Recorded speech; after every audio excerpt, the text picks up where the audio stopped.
नमस्कार. आपल्या रुचकर जेवणमध्ये सर्वांचं मनापासून स्वागत करते.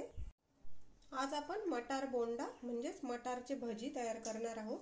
चला मग रेसिपी सुरू करूया. इथे एक वाटी फ्रेश मटार घेतलाय, ते मी जाडसर दळून घेते. आता मटार बघा एकदम जाडसर दळून घेतले मी. आता आपण भजीचं म्हणजेच बोंडाचं बॅटर तयार करूया. इथे एक वाटी भरून दही घेतलंय. फ्रेश दही जास्त आंबट नाही घ्यायचंय. अर्धा चमचा जिरं टाकते. चवीनुसार मीठ टाकूया. हे दही छान फेटून घेते. आता दही छान फेटून घेतलंय, तुम्ही बघू शकता. आता एक वाटी मैदा घेते. अर्धी वाटी तांदळाचं पीठ. इथं थोडा 7-8 पानं कढीपत्त्याची बारीक कापून घेतली आहे. 2 मिरची घेतली आहे. थोडं आलं असं बारीक कापून घेतलंय.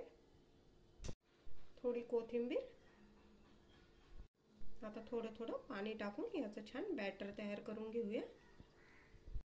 आता आपण जे मटार दळून ठेवले ते टाकूया. हे छान मिक्स करून घेऊया. हे मिक्स करताना मी थोडा चुटकीभर खायचा सोडा टाकते. सोडा टाकल्यावर 2-3 मिनिटं तरी मी छान मिक्स करून घेते. हे पीठ एकाच दिशेने आपण मिक्स करायचं आहे. पीठ बघा इतपत जाड हवंय आपल्याला, म्हणजे आपल्याला हाताने बोंडा तेलात सोडता येईल. आता मी 10 मिनिटं पीठ बाजूला ठेवून देते. 10 मिनिटं झालेली आहेत. आपलं पीठ बघा छान झालंय. आता मी हातानेच मिक्स करते पीठ.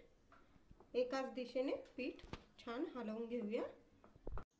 आता आपण बोंडा तयार करूया. इथं तेल गरम करायला ठेवलंय मी.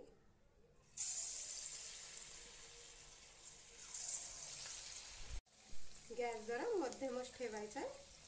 आपले बोंड आपोआप वरती येतात.